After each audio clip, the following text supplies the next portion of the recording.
النار وأصحاب الجنة أصحاب الجنة هم الفائزون لو أنزلنا هذا القرآن على جبل لرأيته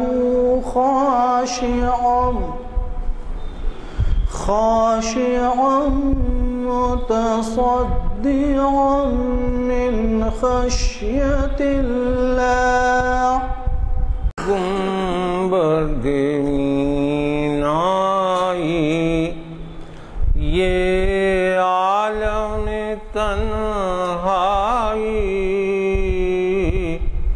یہ گنبد مینائی یہ عالم تنہائی مجھ کو تو ڈراتی ہے اس دشت کی پہنائی بھٹکا ہوا راہی میں بھٹکا ہوا راہی تو منزل ہے کہاں تیری اے لالۂ صحرائی منزل ہے کہاں تیری تو شاخ سے کیوں پھوٹا میں شاخ سے کیوں ٹوٹا تو شاخ سے کیوں پھوٹا میں شاخ سے کیوں ٹوٹا ایک جذبہ پیدائی ایک لذت یکتائی ایک جذبہ پیدائی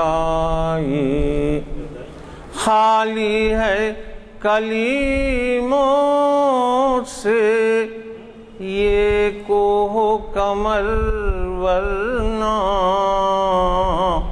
خالی ہے کلیموں سے یہ کوہ کمر ورنہ تو شعلہ سینائی میں شعلہ سینائی تو شعلہ سینائی اس موج کے ماتم میں روتی ہے بھنور کی آنکھ دریا سے اٹھی لیکن ساحل سے نہ ٹکرائی دریا سے اٹھی لیکن غواص محبت کا اللہ نگہباں ہو غواص محبت کا اللہ نگہباں ہو ہر قطرہ دریا میں دریا کی ہے گہرائی ہر قطرہ دریا میں دریا کی ہے گہرائی ہے گرمی آدم سے ہنگامہ عالم گرم ہے گرمی آدم سے ہنگامہ عالم گرم سورج بھی تماشائی تارے بھی تماشائی سورج بھی تماشائی، اے باد بیابانی مجھ کو بھی عنایت ہو، اے باد بیابانی مجھ کو بھی عنایت ہو، خاموشی و دل سوزی سرمستی و رانائی، منزل ہے کہاں تیری۔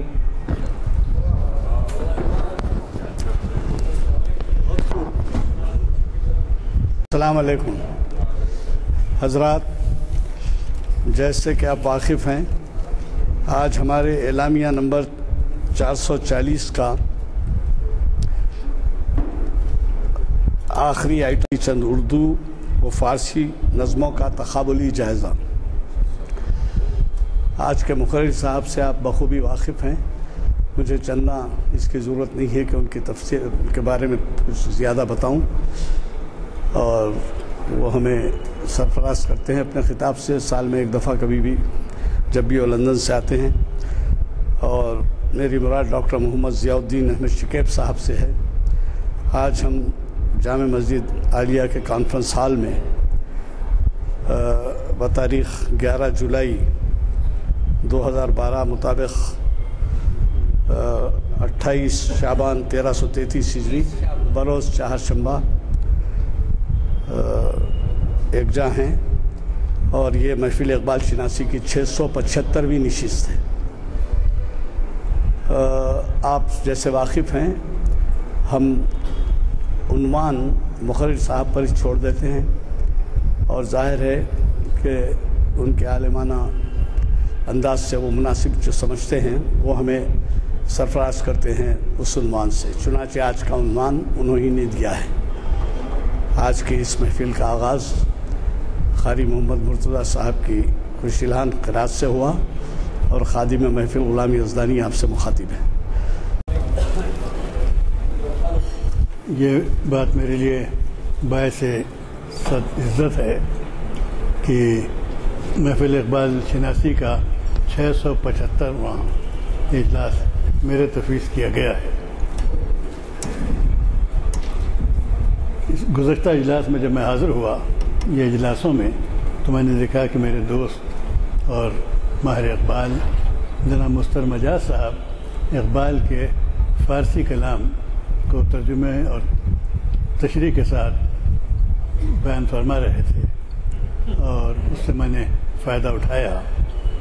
مجھے یہ خیال آیا کہ حیدرآباد میں اقبال سے دلچسپی لینے والے بہت لوگ ہیں، حیدرآباد میں نہیں بلکہ پوری دنیا میں، اور زیادہ تر ہوتا ہی ہے کہ اقبال کی کچھ اردو شاعری پڑھ کر اقبال کے دل دادا ہو جاتے ہیں، اور فارسی کی طرف زیادہ توجہ ہوتی نہیں ہے۔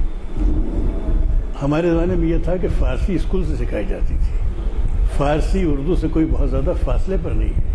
یہ ایسی زبان ہے کہ اس کو اگر آپ سیکھیں تو 2-2.5 مہینے میں آپ اقبال کو راست فارسی میں سمجھ سکتے ہیں۔ میں اگر دوبارہ یہاں آؤں تو میں چاہوں گا کہ جو لوگ اہل ذوق ہیں ان کے لیے فارسی کا کچھ وقت دوں، تاکہ اقبال کو پوری حسن و خوبی کے ساتھ راست طور پر فارسی میں سمجھا جائے، کیونکہ اقبال کا 2/3 کلام فارسی میں ہے اور 1/3 کلام اردو میں ہے۔ پھر یہ ہے کہ فارسی اور اردو کلام میں صرف کمیت کا مسئلہ نہیں ہے، بلکہ کیفیت میں بھی زمین و آسمان کا فرق ہے۔ یعنی فارسی اقبال کی 2-3 نظموں کو چھوڑ کر اردو شاعری ان کی فارسی شاعری سے زیادہ نکاح پست ہے، اس سطح پر نہیں آتی، اور اقبال کو پوری طریقے سے ہم سمجھ نہیں سکتے۔ تو میں نے سوچا کہ میں بھی فارسی کی کوئی چیز آپ کے سامنے پیش کروں۔ پھر خیال آیا کہ کیوں نہ ایسے عنوان لیے جائیں جس میں اردو میں بھی کہا ہو اور فارسی میں بھی کہا ہو، تو دونوں کو سامنے پڑھنے سے اندازہ ہوگا کہ ایک ہی موضوع کو اقبال دونوں زبانوں میں کس طرح سے گویا ڈیل کرتے ہیں۔ جب میں نے اس میں دیکھا تو 25-26 عنوان نکل آئے. ظاہر بات ہے ان سب کا جائزہ اس وقت یہاں ممکن نہیں ہے. میں نے صرف 2 عنوان لیے ہیں جس پہ اقبال کی ایک فارسی نظم اور ایک اردو نظم آپ کے سامنے پیش کروں گا. یہ سب آپ کی سنی ہوئی ہیں. جو لوگ فارسی داں ہیں وہ تو اس سے بے نیاز ہیں اور ان کے لیے ریفریشنگ ہوگی، اور جو لوگ اس سے واقف نہیں ہیں فارسی سے وہ اس گویا فرق کو اور اس فاصلے کو بہتر طور پر محسوس فرمائیں گے. اور میری غرض یہی ہے کہ جہاں تک میری آواز پہنچ رہی ہو وہاں تک اقبال کی فارسی، بلکہ اقبال کیا ہے، ان کی پیر و مرشد رومی ہیں، سعدی ہیں. فارسی ہمارا سرمایہ ہے، بہت بڑا سرمایہ ہے. اس سے ہم کو منہ نہیں پھیرنا چاہیے، اور نئی نسلوں میں زبان سیکھنے کا ذوق ہم سے زیادہ ہے، ہم ان کو اس طرف لانا چاہیے. پہلی نظم جو میں اقبال کی آپ پاس پیش کرنا چاہتا ہوں وہ ان کی ہے تنہائی. تنہائی ایک ایسا موضوع ہے جس کے اوپر بہت شاعروں نے لکھا ہے. اقبال نے ایک نظم اردو میں لکھی ہے اور ایک نظم فارسی میں لکھی ہے. دونوں کی جو سطح ہیں وہ دیکھنے کی ہیں.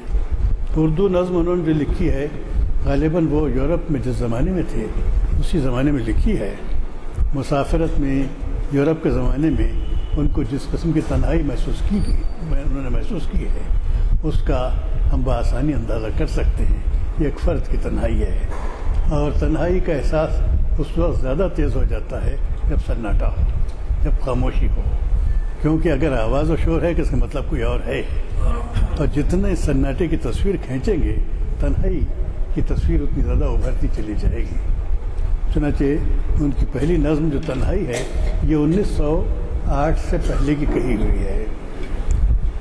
اس میں کہتے ہیں تنہائی یہ شب میں ہے ہنسی کیا، انجم نہیں تیرے ہم نشیں کیا، یہ رفعت آسمان خاموش خوابیدہ زمین جہان خاموش، یہ چاند یہ دشت و در یہ کوثار فطرت تمام نستر انظار، موتی خوش رنگ پیارے پیارے. اب اس تنہائی میں آنسو جاری ہو گئے ان کے. موتی خوش رنگ پیارے پیارے یعنی تیرے آنسوؤں کے تارے، یعنی تیرے آنسوؤں کے تارے، کس شے کی تجھے ہوس ہے اے دل، قدرت تیری ہم نفس ہے اے دل. یہاں اقبال اپنی تنہائی کو محسوس کرتے ہیں. کرب ہے تنہائی میں اشک ریزی کر رہے ہیں، اور ان کو احساس یہ ہو رہا ہے کہ فطرت ان کے ساتھ ہے. پتہ نہیں کہ اس تنہائی میں انہوں نے چاند تاروں کو اور ان خاموش نظاروں کو، دشت و کوثار کو اپنا ہم نفس، فطرت کو اپنا ہم نفس کیسے محسوس کیا. لیکن اس عمر میں چھوڑ دیجیے ان کو. اس عمر میں ان کا جو احساس تھا انہوں نے کوئی یگانگت نیچر سے محسوس کی ہے. اس سے ان کی ذہن اور ان کی شخصیت کی ایک پہلو اور عمر کے ایک مرحلے کا اندازہ ہو. اب یہی اقبال ہے، اس سے کوئی 10 سال کے بعد فارسی میں نظم تنہائی لکھتے ہیں. اب یہاں جو تنہائی ہے، اس تنہائی میں اقبال کا اور فطرت کا جو رشتہ ہے وہ بالکل بدل جاتا ہے. یہاں انہوں نے جس طریقے سے اپنی ذات کو اور کائنات کو محسوس کیا ہے، اس کا اسکیل، اس کا پیمانہ اردو کی تنہائی والی نظم سے بہت مختلف، اور آپ محسوس کریں گے کہ بہت زیادہ عظیم ہے. وہ کہتے ہیں تنہائی میں با بحر رفتم ہوں گفتم بموج بیتابی، میں سمندر کے پاس گیا اور ایک تڑپتی ہوئی موج سے میں نے کہا ہمیشہ در طلبستی چی مشکل داری، تو ہمیشہ طلب میں سرگرداں ہے، تیری مشکل کیا ہے. ہزار لولو لالاس در گریبان درون سینہ چمن گوہر دلی داری، تیرے گریبان میں تو بہت سے ہیرے اور موتی ہیں، وہ تو ہیں، لیکن کیا تیرے سینے میں میرے دل کی طرح بھی کوئی موتی ہے تیرے پاس؟ یہ سمندر سے پوچھا انہوں نے. جب یہ بات اس موج بیتاب نے سنی تو کیا کیا اس نے؟ تپی دو از لب ساحل رمی دو ہیچ نہ گفت، تڑپی اور موج سے بھاگ گئی ساحل سے، کچھ نہیں کہا اس نے. مطلب یہ ہے کہ جو انسان کے اندر اللہ تعالیٰ نے خود اپنی ذات ودیعت فرمائی ہے، اس کے اندر جو الوہی کیفیت ہے، کسی کو یہ امانت کسی نے اٹھائی نہیں ہے لہذا اس تڑپ کو کوئی اور محسوس ہی نہیں کر سکتا. اس امانت کو اکیلے اٹھانا ہے اس کو، اور جب وہ دوسرے سے شیئر کرنا چاہتا ہے تو یہاں اقبال فطرت کو ہم نشین محسوس نہیں کر رہا ہے، بلکہ محسوس کر رہا تھا فطرت تو مجھ سے بالکل اجنبی ہے. خیر ندی سے نکلے وہ، بکوہ رفتم پرسیدم انچ بھی درجیز. میں ایک پہاڑ کے پاس گیا اور میں نے جا کے اس سے کہا کہ یہ کیا بے دردی ہے. رسد بگوش تو آہو فغانی غمزدہی، تیرے کان تک میری آواز پہنچ رہی مجھ غمزدہ کی کہ نہیں، کیونکہ پہاڑ بہت بلند ہے. اس کے بعد کہتا ہے اگر بس سنگے تو لالیز خطرے کناز، اگر تیرے پتھر کے اندر کوئی لال ایسا ہے جو خطرہ خون سے بنا ہے، یا کہ دراؤ بسخن بامنو بامن ستم زدئی، تب تو مجھ ستم زدہ کے ساتھ کچھ دیر بیٹھ کے بات کر، کیونکہ تیرا جو لال ہے وہ قطرہ خون سے اگر بنا ہوا ہے تو مجھ سے بات ہو سکے گی. پہاڑ نے جب یہ بات سنی، بخود خزید و نفس در کشید و ہیچ نہ گفت، اس نے سانس اندر کھینچ لی، سمٹ گیا، ایک لفظ نہیں کہا. پہاڑ بھی خاموش ہو گیا، اور یہاں بھی اقبال خاموش ہے.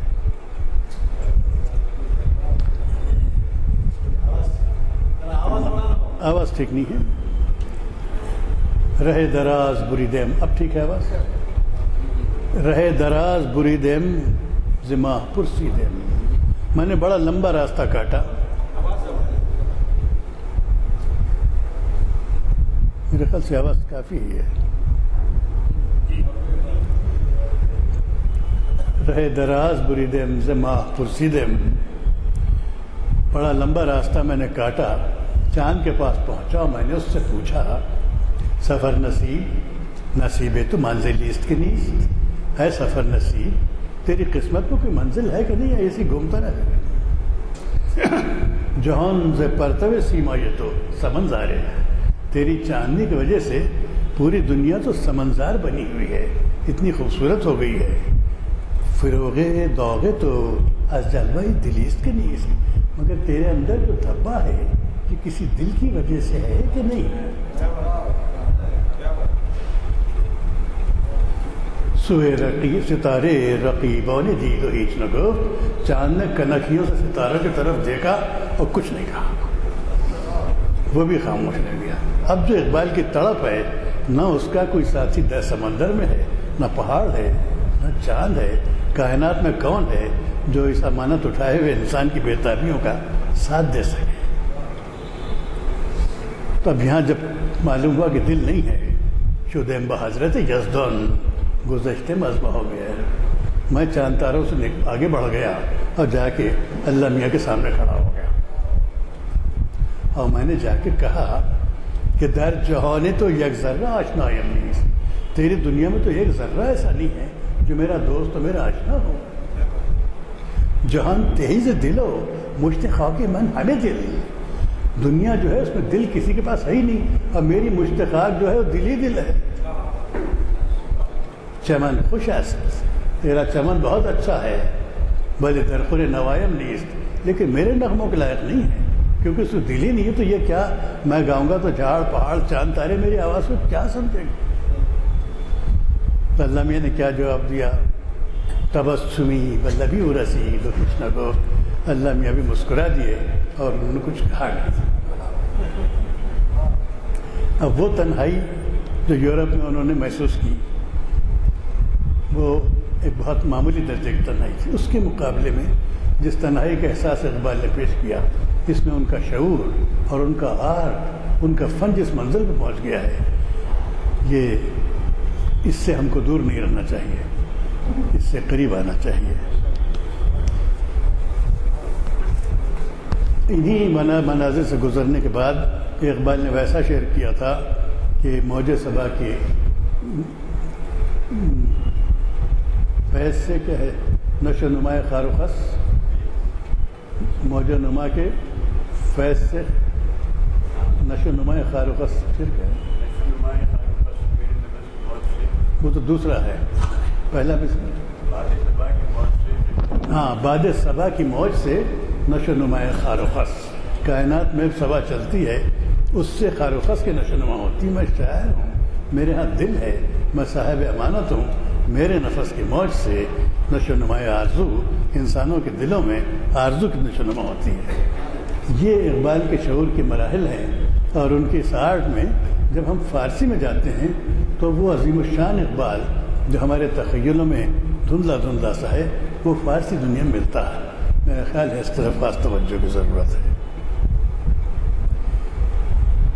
ایک اور نظم ان کی پیش کروں گا جس کا عنوان ہے زمانہ۔ فارسی میں انہوں نے جو نظم کہی ہے اس کا عنوان زمانہ نہیں ہے بلکہ وقت ہے۔ وقت اور زمانہ یہ دونوں الفاظ ہم معنی بھی ہیں اور مختلف المعنی بھی ہیں۔ عام بول چال میں وقت اور زمانے کو ہم معنی بھی کر سکتے ہیں، لیکن وقت ایک کلی چیز ہے اور زمانہ اس کی ایک اضافی کیفیت ہے۔ میرا زمانہ اور آپ کا زمانہ اور اچھا زمانہ، لیکن وقت بہت چیزوں پر محیط ہے، اس کا ایک پہلو زمانہ ہوتا ہے۔ زمانوں کے اوپر اقبال نے بہت کام کیا، لوگوں نے بہت تقریریں بھی کی ہیں، لکھا بھی ہے، اس موضوع کو بہت مشکل بھی بنا دیا ہے، حالانکہ اتنا مشکل موضوع زمانہ نہیں ہے، کیونکہ زمانے کو ہم بھی محسوس کرتے ہیں، عمر کے کھونے کا ہم کو بھی احساس ہے، وقت کا ہر طریقے سے ہم کو اندازہ ہوتا ہے، لیکن ایک فلسفی کی حیثیت سے انہوں نے زمانے کی مختلف گویا سلسلوں کو، جس کو انگریزی میں انہوں نے کہا ہے ٹائم سیریز، تو زمانے کے مسلسل کئی ایک سیریز ہیں، اس کو انہوں نے اپنے لیکچرز میں اور انگریزی اور اردو خطبات میں بہت کچھ اچھی طرح سے واضح کیا ہے۔ ان دونوں نظموں سے پہلے میں نہایت سادہ الفاظ میں اس کا کچھ خلاصہ محسوس پیش کروں گا تاکہ ان کو سمجھنے میں ہم کو سہولت ہو۔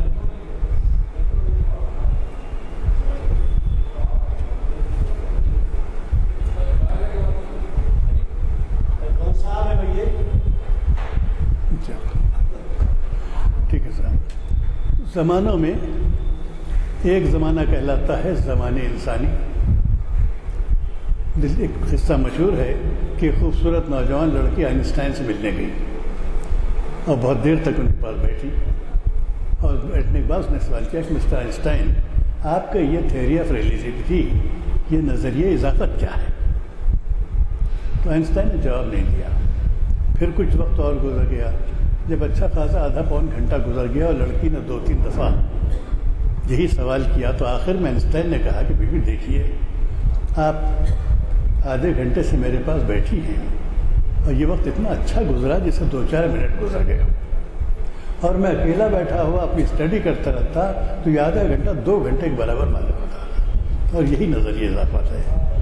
تو ایک تو زمانہ وہ ہے جو ہمارے احساس سے جڑا ہوا ہے، اور اسی کو ہیومن ٹائمز کہا جاتا ہے، زمانے حسی، جو اردو شاعری میں اس کے بہت سے گویا اشعار کثرت سے مل جائیں گے۔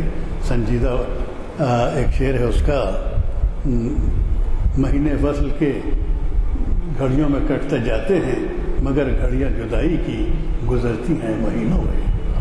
ارشاد عظیم آبادی نے بہت دلچسپ انداز میں کہا کہ گھنٹے بھی گھڑی کے وصل کی شب بے قائد و آئین بجے، 10 بجنے نے پایا 1 بجا، پھر 2 نہ بجے تھے 3 بجے۔ تو زمانے انسانی میں یہ جو پہلو ہیں یہ ہماری اردو شاعری میں ہر ایک کو ملیں گے، کیونکہ اس کا تعلق احساس سے جڑا ہوا ہے۔ غالب کے ہاں ایک سلسلہ ہے اس کے زمانے انسانی کے احساس کا۔ پھر دوسرا زمانہ وہ ہے جس کو ہم اپنی جنتری سے دیکھتے ہیں، اور یہ زمین سے جڑا ہوا ہے، یہ اس رشتے سے جڑا ہوا ہے جو زمین کا سورج سے ہے، اور جنتری کے توراق پلٹ جاتے ہیں، اس سے ہم ماہ و سال کا تعین کرتے ہیں۔ لیکن اس کے اندر پھر ہم جب یاد کرتے ہیں کہ زمانے کو، تو وہ زمانہ جس میں انسان نے کوششیں کی ہوں، کچھ کام کیا ہو، وہ معنی رکھتا ہے، اور جب انسان سے کوئی کام نہیں کیا تو اس کی جنتری میں وہ دن بالکل بے معنی ہو جاتے ہیں۔ اور یہی حال قوموں کی تاریخ میں ہے، جب تک وہ سرگرم عمل رہی ہیں، ان کے اچیومنٹ ہیں، تاریخ کے ورق پلٹا کے اور بار بار یہ کہیں گے ہم نے یہ کیا اور ہم نے وہ کیا، وہ تو ٹھیک ہے، لیکن جب آپ نے کچھ نہیں کیا اس وقت کا کیا ہوگا؟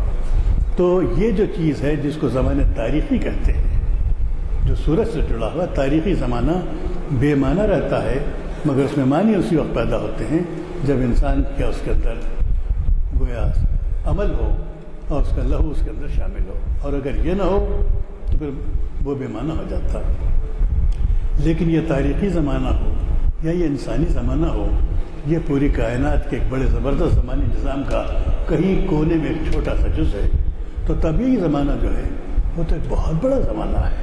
اس میں تمام ستارے ہیں اور بہت سے ایسے ستارے اور اجرام فلکی ہیں جن کی ابھی زمین تک روشنی آئی نہیں ہے، اس کا تو کوئی حساب ہے ہی نہیں۔ اور کلام پاک میں اللہ تعالیٰ نے فرمایا کہ زمان اور مکان ان دونوں کے خالق ہم ہیں، یعنی جو زمانہ ہم محسوس کرتے ہیں یہ اس کی مخلوق ہے، اور جو مکان ہم محسوس کرتے ہیں، جگہ ہم محسوس کرتے ہیں، یہ بھی اس کی مخلوق ہے۔ اور اس کے اندر کہ زمان اور مکان اور مادے کا تعلق کیا ہے، یہ بڑی دلچسپ گفتگو ہے جس پر اقبال نے بہت کچھ کہا، لیکن سمجھنے کے لیے آسان بات یہ ہے کہ ہمارے لیے یہ فیصلہ کرنا بہت مشکل ہے کہ جس چیز کو ہم مکان سمجھ رہے ہیں وہ مکان ہے یا زمان۔ مثال کے طور پر میرے دوست مرحوم عالم خلمیری صاحب نے مجھے سمجھایا تھا کہ تمہاری گھڑی جب چل رہی ہے تو گھڑی کی سوئی مکان کو، زمان کو مکان میں ٹرانسلیٹ کر رہی ہے۔ تو یہ دونوں جڑے ہوئے ہیں اور دونوں میں ایک بڑی نسبت ہے، اور دونوں ایک ہی حقیقت کے دو پہلو ہیں، زمان اور مکان کے۔ تو اس کو جدا کرنا بڑا مشکل ہے، لیکن زمان اور مکان کا احساس مادے کی موجودگی اور حرکت سے ہوتا ہے۔ اگر حرکت نہ ہو تو نہ آپ کو زمان کا احساس رہے گا نہ مکان کا احساس رہے گا، اور وہی حال اس ہماری زندگی سے اس کے رابطے کا ہے کہ اگر حرکت نہ ہو تو زمان و مکان بالکل بے معنی سی چیزیں ہیں۔ اردو میں اقبال نے جو نظم کہی، اچھا اس کے بعد پھر سوال رہتا ہے کہ اس زمان و مکان کا اتنا بڑا جو نظام ہے جس کو اللہ میاں نے خلق کیا ہے، پھر وہ خود کہاں ہے؟ ہندوستان کی ہندو فلسفی جو مونزم ہے اس کے اندر کائنات اور خالق دونوں ایک دوسرے سے جڑے ہوئے ہیں۔ قرآن مجید میں زمان و مکان کے تعلق سے جو سب سے اہم بات ہے وہ مقام سبحانیت اور سمدیت ہے، کہ اللہ تعالیٰ نے جو کائنات پیدا کی ہے، جو آپ کے تصور میں اتنی کہ کرتے کرتے تصور اب تھک جائیں، جو آپ کے حیطۂ علم میں ہے، یہ ساری کائنات اس کی مخلوق ہے، یہ اس کا زمان ہے نہ اس کا مکان ہے، وہ اس سے براء البراء ہے۔ یہی بنیادی فرق ہے ویدک فلسفی میں اور اسلام میں، ورنہ دونوں میں بہت قربتیں ہیں۔ تو اقبال نے پھر وقت کی ایک سیریز یا ایک سلسلہ رکھا ہے زمان الہی۔ تو زمان الہی ایسی چیز ہے کہ جو ہمارے تصور سے باہر ہے، کیونکہ ہم اس میں ہیں ہی نہیں، ہم اس کو سوچ ہی نہیں سکتے، جس طریقے سے ہم خدا کو نہیں سوچ سکتے، ویسے زمان الہی بھی ہمارے حیطۂ تصور سے باہر ہے۔ لہذا لامکان ایکس ٹائم سپوز کر کے اس کو چھوڑ دیا گیا۔ اردو میں جب وہ بات کرنے آئے ہیں تو اقبال نے اردو میں جو نظم زمانہ کہی ہے، اس میں صرف ایک ڈائمنشن کو لیا ہے جو زمانہ تاریخی ہے، اور زمانہ تاریخی کا مطلب ایک ہی طریقہ ہے کہ زمانہ مسلسل بدلتا رہے گا۔ ہم خاص طور پہ حیدرآبادی آج تک پرانا خواب دیکھتے ہیں اور ہم چاہتے ہیں کہ وہی دنیا واپس آ جائے، ایسا ممکن نہیں ہے۔ اس میں ہم کوئی سیمینار کریں گے اور حیدرآباد میں اور خصوصاً تغیر کے جو تصورات اور جو نفسیات ہے، ہم کو اپنے آپ کا اس پہ بہت کچھ جائزہ لینا چاہیے، ورنہ ہم حقیقت سے بہت دور رہیں گے۔ ہر چیز بدلنے والی ہے۔ خود اللہ تعالیٰ کا حال یہ ہے کہ کل یوم ہوا فی شان، کہ ہر روز وہ ایک نئی شان سے ہے۔ تو اقبال نے بھی یہ کہا ہے کہ ہر آن ہے مومن کی نئی آن نئی شان، گفتار میں کردار میں اللہ کے برہان۔ جب تک تغیر نہ ہو تو وہ خود اسلامی تصور نہیں ہے۔ سب بات ایک تغیر کا، تو انہوں نے یہ احساس دلانے کی کوشش کی ہے۔ بانگ درا میں جو 1908 سے پہلے انہوں نے نظم زمانہ پیش کی ہے، وہ زمانہ تاریخی کا ہے، اور زمانہ تاریخی کا جو جو خاص وصف ہے وہ یہ کہ کوئی چیز باقی نہیں رہتی، ایک نقش مٹ جاتا ہے اور دوسرا بنتا ہے۔ اسی کو انہوں نے اس میں زیادہ زور دے کے سمجھایا ہے۔ اس کے اشعار آپ کی خدمت میں پیش کرتا ہوں۔ جو تھا نہیں ہے جو ہے نہ ہوگا، قریب تر ہے نمود جو تھا نہیں ہے جو ہے نہ ہوگا، یہی ہے گھر پہ محرمانہ، قریب تر ہے نمود جس کی اسی کا مشتاق ہے زمانہ۔ میری سراہی میری بینائی ذرا، میں امتیاز صاحب سے درخواست کروں گا کہ یہ آپ ذرا سنا دیں، بلکہ ترنم سے سنا دیں۔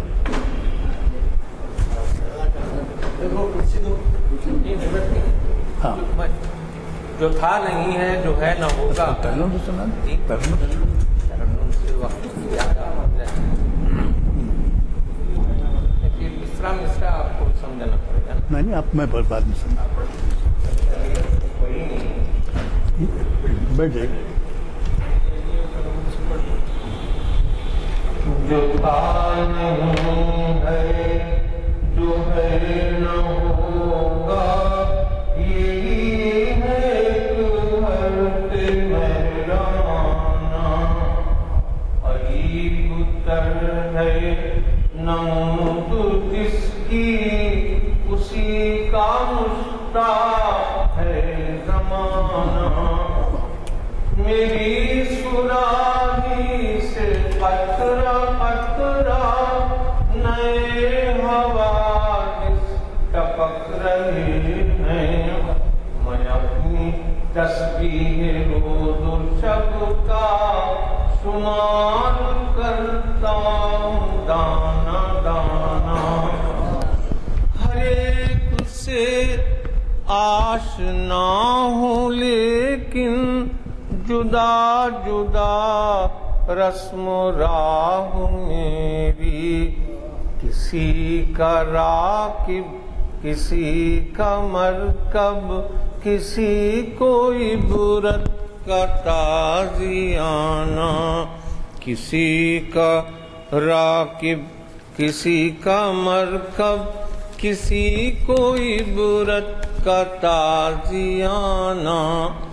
نہ تھا اگر تو شریک محفل، قصور میرا ہے یا کہ تیرا، میرا طریقہ نہیں کہ رکھ لوں کسی کی خاطر میں شبانہ،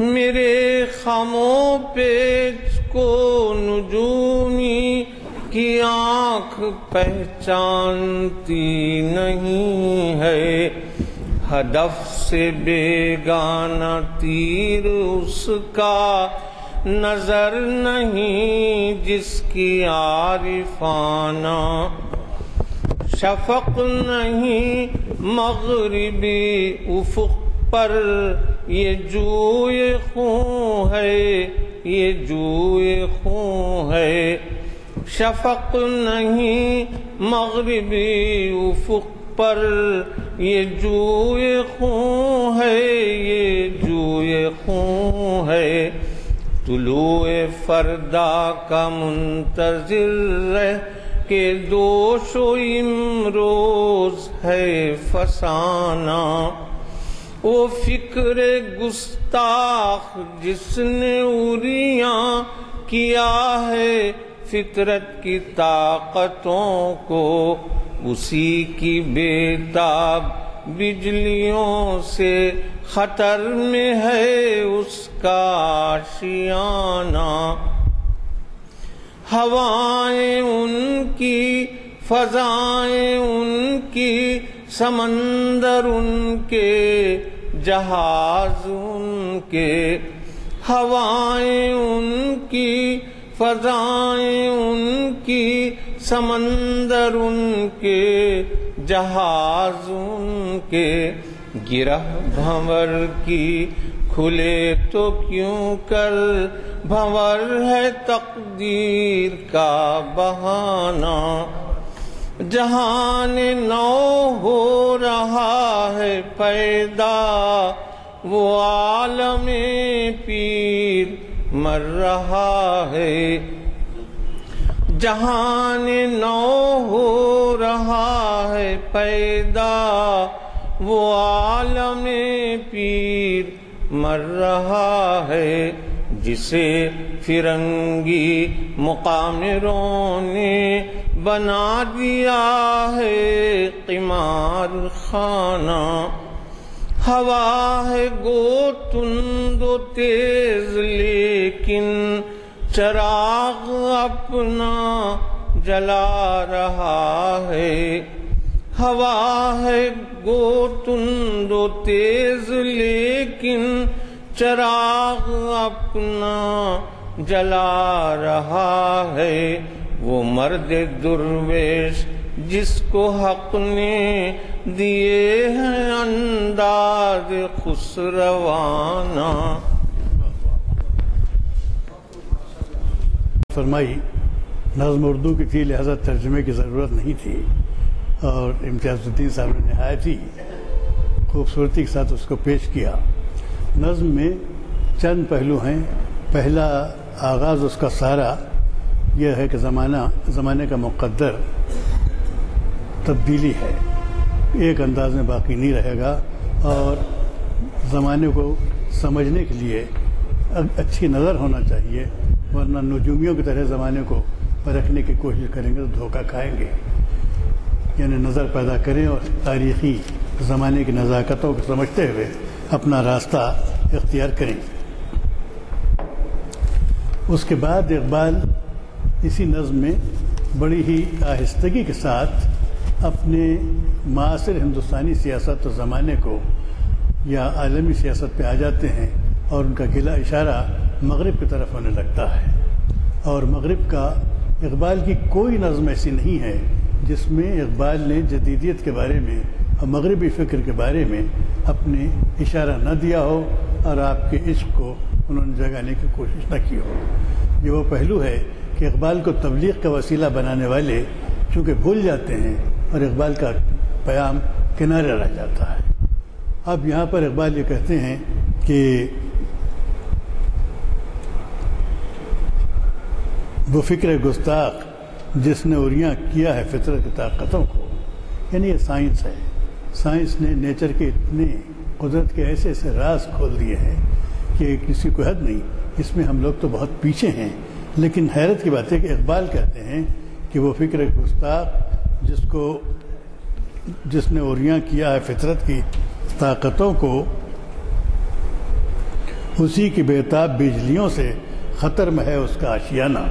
یہ ایک کانسیپٹ تھا گزشتہ صدی سے، اب بھی ہے، کہ یورپ جس طرف جا رہا ہے اس کے اندر اس کی خرابی مضمر ہے، اور وہ اپنی ہی بجلیوں میں جل کر خاکستر ہو جائے گا۔ یہ بات کہاں تک صحیح ہے ابھی نتیجہ بڑی دور ہے، وہ تو سمجھ میں نہیں آتا، لیکن ساتھ ہی ساتھ پھر اقبال اس مجبوری کو بھی محسوس کرتے ہیں کہ ہوائیں ان کی، فضائیں ان کی، سمندر ان کے، جہاز ان کے، گرہ بھنور کی کھلے تو کیوں کر بھنور ہے تقدیر کا بہانہ۔ یہ بات جو اقبال نے 1923 میں کہی تھی، وہ آج بھی پورے عالم اسلام پر یا تیسری دنیا پر، خاص طور پر عالم اسلام پر زیادہ صادق آتی ہے اور سوچنے کا معاملہ ہے۔ آخر میں اقبال نے ہلکی سی اس کی کوشش کی ہے کہ وہ اس پورے بدلتے ہوئے زمانے میں فرنگی سیاست کی اس پیچیدگی میں ہم کو کیا کرنا چاہیے۔ ان کا آخری مشورہ بڑا ہلکا، بڑا سادہ اور بڑا مؤثر ہے کہ ہوا ہے گو تند و تیز لیکن چراغ اپنا جلا رہا ہے۔ تو مسلمانوں کو یہ چاہیے، میں سمجھتا ہوں یہ مجلس اقبال بھی اسی تند و تیز میں یہ یزدانی صاحب کو سنانا چاہیے کہ ہوا ہے گو تند و تیز لیکن چراغ اپنا جلا رہا ہے۔ تو یہ ایک مرد درویش کا کام ہے، اور یہ بڑی اہم چیز ہے جو کی جا رہی ہے۔ تو اقبال اس میں اتنے اشارہ دے کر رہ جاتے ہیں کہ اپنا چراغ جلانے کی کوشش کرتے رہو۔ اس سے زیادہ بڑا مشورہ انہوں نے اس میں دیا نہیں، یہ بال جبریل کی نظم ہے، لیکن اس زمانے سے بہت زیادہ فاصلے پر نہیں، تھوڑے ہی فاصلے پر اقبال کی نظم ہوتی ہے نوائے وقت۔ یہ نظم لکھتے ہیں فارسی میں۔ اس میں جو وہاں زمانے کو لیا تھا، یہاں انہوں نے وقت کو لیا ہے۔ یہاں وقت کو جس انداز میں کر رہے ہیں اس کی تمہید کچھ دیر پہلے میں نے آپ کے سامنے پیش کی تھی۔ اب اقبال کے زبان سے سن لیجئے جو اس میں ان کا جو آرٹ، ان کا جو حسن بیان اور جو خوبیاں ہیں کہ وقت کہہ رہا ہے خورشید بدامانم انجم بگریبان، میں تو ہر جگہ ہوں، سورج میرے دامن میں پڑا ہوا ہے، تارے میرے گریبان میں ٹکے ہوئے ہیں، کائنات اتنی وسیع ہے کہ یہ نظام شمسی تو اس کے دامن میں نیچے ہی آئے گا، اور جو دوسرے ستارے ہیں اوپر اس کے گریبان میں کہاں تک ہیں، سب وقت کے اندر جڑے ہوئے ہیں۔ وقت کی جو پہنائیاں ہیں فزیکل طبعی طور پر اس کا احساس دلا رہا ہے وقت کہ خورشید بدامانم انجم بگریبانم در من نگری هیچم در خود نگری جانم۔ ایک بات یاد رکھیے کہ آپ مجھے دیکھنے کی کوشش کریں کہ وقت جس کے دامن میں سورج پڑا ہوا ہے، جس کے گریبان میں تارے ٹکے ہوئے ہیں، وہ ہے کہاں؟ اگر آپ مجھے دیکھنا چاہیں گے تو وقت کہتا ہے آپ مجھے دیکھ نہیں سکیں گے، لیکن آپ اپنے اندر دیکھیے۔ اگر آپ اندر دیکھیں گے تو آپ کی جو زندگی، آپ کی جو جان ہے، وہ وقت ہے، وہ میں ہوں۔ تو اس طریقے سے اقبال آپ کا رشتہ وقت سے جوڑ رہا ہے، کیونکہ جتنی پہنائیاں آپ نے وقت کی دیکھی ہیں کہ کائنات میں سورج اس کے دامن میں اور تارے اس کے گریبان میں ہیں، یہ آپ اب خارجی طور پہ اپنی آنکھوں سے نہیں دیکھ رہے ہیں، یہ اپنے باطن میں دیکھ رہے ہیں جو میں کہہ رہا ہوں۔ اقبال اس طرف آپ کو لے جا رہے ہیں کیونکہ انسان بجائے خود ایک عالم صغیر ہے اور کائنات کی ہر چیز کا تصور کر سکتا ہے۔ اس تصور سے، اس فیکلٹی سے، صلاحیت سے استفادہ کرتے ہوئے اقبال اپنی فلسفیانہ فکر کو پیش کر رہے ہیں کہ خورشید بدامانم انجم بگریبانم در من نگری هیچم در خود نگری جانم۔ اگر مجھ میں دیکھنے کی کوشش کرے گا تو میں دکھائی نہیں دوں گا، میں تو کچھ نہیں ہوں، لیکن اپنے اندر دیکھو گے میں تو تمہاری جان ہوں۔ در شہر و بیابانم در کاخ و شبستانم من دردم و درمانم من عیش فرامانم۔ اب یہاں پھر اقبال زمین پہ آ گئے ہیں، اب زمانہ تاریخی کے سطحیں پیش کر رہے ہیں۔ میں تو محلوں میں بھی ہوں، شہروں میں بھی ہوں اور بیابانوں میں بھی ہوں، اور میں ایک ایسی چیز ہوں کہ کبھی آپ کے لیے درد بن جاتا ہوں کہ اب بڑا کڑا وقت پڑتا ہے، اور کبھی میں ہی مرہم بن جاتا ہوں، درما بن کے آتا ہوں اور آپ کے مسائل کو حل کر دیتا ہوں۔ لیکن یہ یعنی شہر و بیاباں میں ہونا، کاخ و شبستہ میں ہونا، درد کا، وقت کا درد بن جانا، وقت کا درما بن جانا، یہ آٹومیٹک خود از خود ہونے والی چیز نہیں ہے، بلکہ زمانہ تاریخی کا پہلو ہے کہ انسانی جستجو کے دوران کبھی وقت مشکل پڑتا ہے اور پھر انسانی کاوشوں سے وہ آسان بھی ہو جاتا ہے۔ تو ان چیزوں کی طرف اشارہ کر رہا ہے۔ من تیغ جہاں سوزم من چشمہ حیوان۔ اب یہ ہے کہ اگر آپ غفلت میں رہیں گے تو وقت کسی غافل، وہاں تو کہا تھا کہ میرا طریقہ نہیں کہ رکھ لوں کسی کے خاطر میں شبانہ، یہاں تو یہ کہتا ہے کہ اگر آپ غافل ہیں اور آپ وقت کو پہچان کر عمل میں آگے نہیں بڑھ رہے ہیں تو من تیغ جہان سوزم، تو میں ایک ایسی تلوار ہوں جو پوری دنیا کو جلا کے رکھ دے، میں آپ کا لحاظ نہیں کروں گا۔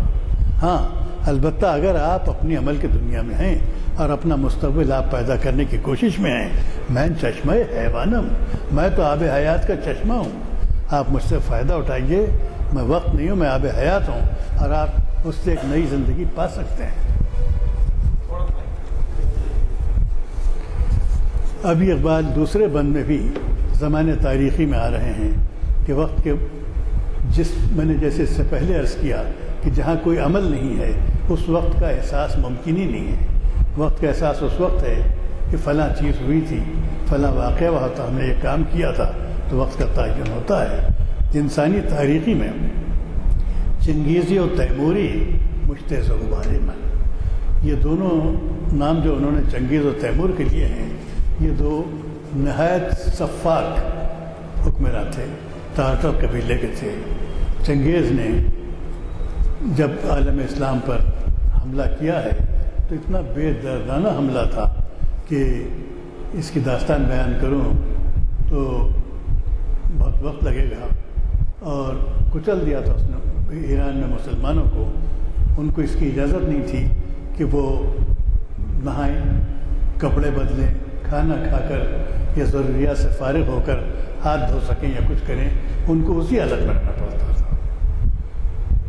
اور اس کی عادت، اس کا اثر ایران میں رہا، آج بھی حیدرآباد میں ہے کہ آج بھی حیدرآباد میں رات کا کھانا کھا کے 11 بجے تک برتن نہیں دھوتے. یہ چنگیزی روایت ہے جو اس نے اس کا عادی بنایا تھا ہم کو. تو بہت قتل و خون کیا. اس سے کسی نے اس سے پوچھا، ایک دفعہ اس نے اپنے ساتھیوں سے پوچھا، اچھا بتاؤ سب سے اچھا منظر جس کی تم کو توقع ہو، تم کس کا تصور کر سکتے ہو؟ مختلف لوگوں نے مختلف بتائے. ایک نے کہا میں تو چاہتا ہوں کہ فجر کا وقت ہو، ایک سفید گھوڑا ہو، سبزہ زار ہو، میں اس سے بیٹھ کے نکلوں ہوا کا وغیرہ وغیرہ. تیمور نے کہا کہ چنگیز نے کہا کہ نہیں، یہ نہیں ہے، مجھے منظر وہ پسند ہے کہ جہاں میں قدم رکھوں سینکڑوں انسانوں کے سر اڑ جائیں، ان کی بیویاں اور بیٹیاں ہماری غلام بن کے رہیں. اور مظالم کے اس نے نقشے اس نے کھینچے بھائی مانا، یہ اس کے نزدیک سب سے پسندیدہ چیز تھی. تیمور کا بھی حال یہ تھا کہ اس نے جہاں قدم رکھا ہزاروں کا قتل کر کے سروں کے پہاڑ بنا دیے. تو ان کی سفاکی مشہور تھی. تو چنگیزی اور تیموری مشت غبارے من. جو چنگیزی اور تیموری کی داستانہ پڑھتے ہیں، وقت کہتا ہے کہ میرے غبار میں سے ایک مٹھی ہے. ابھی تو ایسا بہت کچھ ہوگا، بہت کچھ ہے.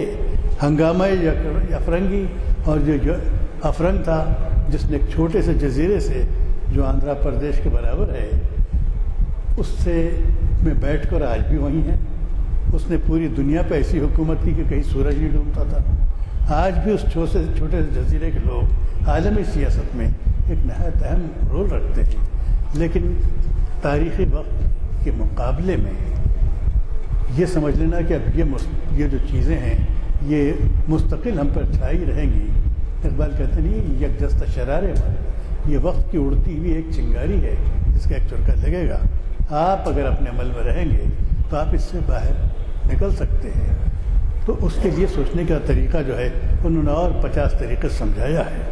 انسان و جہان ہو از نقش نگارے من. جتنی انسان نے کاوشیں کی ہیں آرکیٹیکچر کی صورت میں، بڑے بڑے شہروں کی صورت میں، بڑی بڑی یادگار چیزوں کی صورت میں، کتابوں کی صورت میں، فلسفے اور شاعری کی صورت میں، یہ انسان کے بنائے ہوئے جو نقش نگار ہیں وہ ہے کہ جب آدمی نے اپنے وقت کو کام میں لا کر کچھ نہ کچھ کیا ہے، وہ نقش نگار جو باقی رہیں، وقت کہتا ہے وہ میرے نقش نگار ہیں جو میں نے اس سے کروائے ہیں. خونے جگریں مردان سامان بہارے پر. اگر وقت کی بہار دیکھنا ہو تو بہار یوں نہیں آئے گی، بلکہ آپ اپنا خون جگر جلا کر کوئی کام کریں، کوئی تخلیق کریں، کوئی خدمت انجام دیں، تو پھر وقت میں بہار آئے گی. اور اس کا سامان بہار خون جگر مردہ میں ہے. یہاں اقبال سمجھا بھی رہے ہیں اور اپنا پیام بھی پیش کر رہے ہیں کہ اگر وقت کو محسوس کرنا چاہیں تو تاریخ کے اتنے بڑے بڑے حوادث سامنے ہیں. صرف حوادث دیکھنے کے لیے نہیں ہیں، بلکہ یہ دیکھنا ہے کہ وہ حوادث آئے تھے. چنگیزی بھی گئی، تیموری بھی گئی، ہنگامہ افرنگی بھی پیچھے ہٹا، اور اب بھی ہم اپنی اس میں ہیں. جس چیز کی کمی ہے وہ ہم اپنا خون جگر لے کے آگے نہیں بڑھ رہے ہیں. ہم زندگی میں سہل راستے ڈھونڈتے ہیں. ہم مشکل راستوں سے گزرنا اپنے لیے اچھا نہیں سمجھتے ہیں. مگر وہ کہتا ہے کہ خون جگر مرداں سامان بہارے من. اب اگر کوئی شخص عمل، ایک اردو میں بھی انہوں نے کہا تھا کہ عمل سے زندگی بنتی ہے جنت بھی جہنم بھی. یہ خاکی اپنی فطرت میں نہ نوری ہے نہ ناری ہے. یہ ایک فرد کی بات نہیں ہے، بلکہ قوم کے لیے بھی یہ ہے کہ اگر قوم عمل نہ کرے. آج کل کے ہندوستان میں مجھے سب سے زیادہ تکلیف یہ ہوتی ہے سن کے کہ ہمارے حقوق محفوظ کیے جائیں، ہم کو شیڈول کاسٹ بنایا جائے. کیوں بنایا جائے؟ ہم کو اپنے قدم کو اٹھنا چاہیے، ہم کو اپنے مساوی حقوق ماننا چاہیے. ہم کو کسی سے پیچھے رہنے کی ضرورت نہیں ہے. اس میں کچھ دن ہم کو تکلیف ہوگی، لیکن جب تک آپ اپنے اعلیٰ ہونے کو محسوس نہیں کریں گے اور آپ برابر میں کھڑے نہیں ہوں گے تو ہوگا یہ کہ آپ درجہ بدرجہ گرتے ہوئے تباہ ہو جائیں گے. تو وقت کہتا ہے ایسے گرنے والوں کے لیے من آتش سوزانے، میں تو جلا دینے والی آگ ہوں، میں بڑھنے نہیں دوں گا ان کو. لیکن جو لوگ عمل کرنے والے ہیں، جو خون دل جلا رہے ہیں، ان کے لیے من روضہ رضوانم، میں جنت کا باغ ہوں. یہ وقت اور عمل اور اس کی جو مکافات ہیں، اس کو اقبال نے اس بند نے بہت اچھی طریقہ سمجھایا. اب اس کے بعد تیسرے بند میں کہتے ہیں آسود و سیارے میں. میں ٹھہرا ہوا بھی ہوں، کسی کو اندازہ نہیں ہو رہا ہے، لیکن سیار بھی ہوں، گزرتا جا رہا ہوں اس تیزی سے کہ اس سے زیادہ کوئی تیزی سے گزرنے والی چیز ہی نہیں ہے۔ آسود و سیارم ای طرفہ تماشا بھی، یہ ایک تماشا عجیب و غریب صفت ہے وقت کی، وقت ٹھہرا ہوا معلوم ہوتا ہے لیکن ٹھہرتے ہی نہیں ہے، وہ آسودہ بھی ہے، سیار ہے، یہ ایک طرفہ تماشا ہے۔ لہذا اس وقت آدمی کو یہ کرنا چاہیے کہ دربادہ امروز کیفیت فردہ بھی، آج کے حالات کو سمجھو اور اس حالات سے یہ نتیجے کا استخراج کرو کہ کل کیا ہونے والا ہے، اس سے اپنی راہ عمل کا تعین کرو۔ میں آپ سے عرض کروں گا کہ آج سے 50 سال 40 سال پہلے کی قیادت مستقبل کا تصور رکھتی تھی، مستقبل کے خواب دکھلاتی تھی، لیکن موجودہ دور ایسا آ گیا ہے کہ حال کے مسائل میں اتنا زیادہ الجھا دیا ہے کہ آپ مستقبل کی طرف دیکھ کے کوئی بڑا خواب، کوئی بڑا تصور، کوئی بڑی پلاننگ کر نہیں سکتے، لیکن یہ آپ کو دیکھنا ہے اور آپ کو کرنا ہے۔ اقبال اس کی دعوت دیتا ہے کہ دربادہ امروز کیفیت فردہ بھی، میرے آج کی شراب میں کل کی کیفیت دیکھو کہ آج ہم یہ کریں گے تو کل وہ ہوگا، آج درخت لگائے گا تو کل نکلے گا، کل اس کا پھل آئے گا۔ جب تک یہ عاقبت بھی فکر ہم میں ڈیولپ نہیں ہوگی، ہم مسلمان ہوں کہ غیر مسلمان ہوں، ہم ایک مستقبل تخلیق نہیں کر سکتے۔ مستقبل کے پہلے خواب دیکھنا ہوتا ہے، پھر مستقبل کی آرزو کرنا پڑتی ہے، پھر مستقبل کے لیے سخت محنت کی جاتی ہے، تب مستقبل پیدا ہوتا ہے۔ مستقبل خود بخود آنے والی چیز نہیں ہے۔ تو یہ اس کے اندر انہوں نے تکلیف کی ہے۔ بنا بضمیر من صد عالم رانا بھی، اگر آپ غور کریں کہ یہ جو طوفان ہے، ہمارا جو پوٹینشل ہے، ہم جہاں ہیں، ہم اپنے مسائل کو اگر حل کریں اور اس کے اندر آگے دیکھیں تو آگے یہ ہے کہ وقت کے ضمیر میں صد عالم سینکڑوں عالم رانا ہیں جو آپ پیدا کر سکتے ہیں۔ اس ڈریم کی طرف، اس خواب کی طرف اقبال بار بار توجہ اجاگر کرتے ہیں۔ یہاں انہوں نے عالم رانا میں نہ اسلام کہا ہے نہ کفر کہا ہے، بلکہ یہ ایک ہیومن پوٹینشیلٹی ہے، یہ انسانی فطرت اور اس کی ذات کا ایک مخفی امکان ہے کہ آدمی آگے دیکھے اور ایک عالم امکان کا تصور پیدا کرے، اور یہ تصور جو پہلے ہوا کرتا تھا اب ہم وہ بھولتے جا رہے ہیں اور ہم بالکل حال میں ہو رہے ہیں۔ میں کہتا نہ، پنہا بضمیر من صد عالم رانا دیں، میرے ضمیر کے اندر چھپے ہوئے سینکڑوں خوبصورت عالم ہیں، ان کو دیکھو۔ صد کوکب غلطاں بھی، صد گنبد خضرا بھی، میرے اندر لاکھوں موتی رول رہے ہیں، تو ان کو دیکھو اور ان کو پہچاننے اور ان کو حاصل کرنے کی کوشش کرو۔ آخری فقرہ اقبال نے جو لکھا، مجھے اس کا اعتراف ہے کہ یہ فقرہ یہ میری سمجھ میں نہیں آیا کہ صد گنبد خضرا کیسے دیکھیں گے ہمارے لیے تو ایک ہی گنبد خضرا ہے۔ یہاں اقبال کسی فلسفیانہ موڈ میں تھے، انہوں نے کہا ہے، لیکن یہ بات ہو سکتا ہے کوئی بہتر جاننے والا سمجھا سکے، لیکن میری سمجھ سے بالا تر ہے۔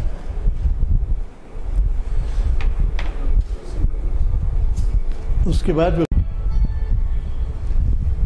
تقدیر فسون من، تدبیر فسون تو، وقت ایسا رہتا ہے کہ معلوم ہوتا ہے ہم وقت کے سامنے مجبور ہیں، تو تقدیر جو ہم کہتے ہیں وہ میرا جادو ہے، میں نے تم پہ چلا دیا ہے کہ میرے آگے جھکنا ہی پڑے گا، لیکن تدبیر فسون ہے تو تمہارا جادو یہ کہ تم تدبیر کرو، وقت سے الجھنا اور اپنا جادو تم کو چلانا چاہیے، میں اپنا جادو چلاؤں گا۔ وقت نے اپنے سے مقابل کرنے کے لیے آپ کی پیٹھ ٹھوک کے آپ کو کھڑا کر دیا ہے۔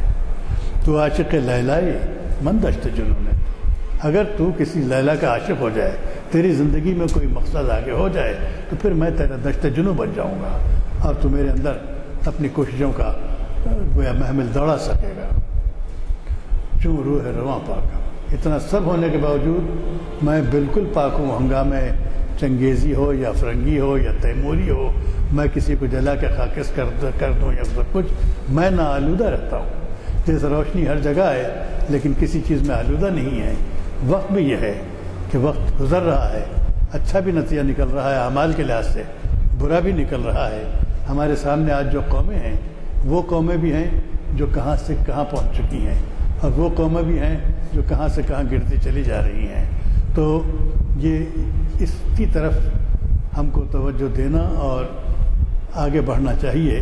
اب وہ کہتا ہے کہ چورو ہے رواں پاکم۔ اب وقت کو برا نہیں کر سکتا، میں تو سب ان کرتا ہوں لیکن میں آلودہ نہیں ہوتا۔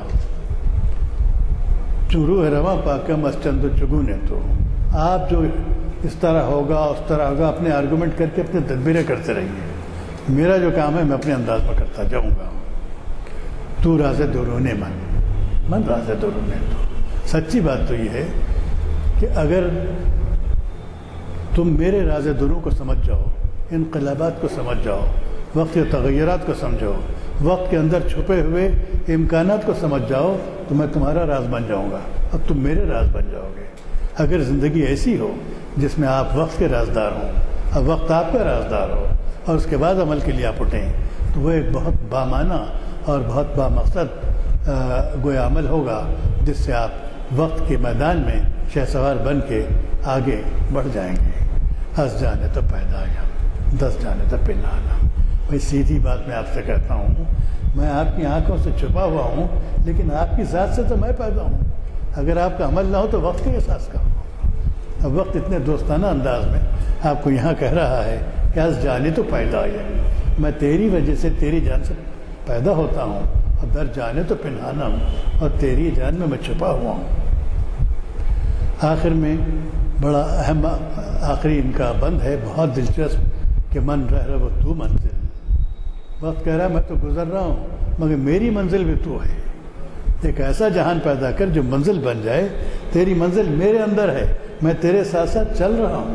من رہ وہ تو منزل، میں مزرع و تو حاصل۔ میں تو کھیتی ہوں، اپنی محنت سے اس میں پھل ہوگا، حاصل تو ہی ہے۔ اگر کوئی بڑا آدمی، کوئی بڑا تمدن، کوئی بڑی معاشرت پیدا کر دے تو وہ حاصل آپ کا ہے، میں تو کھیتی ہوں۔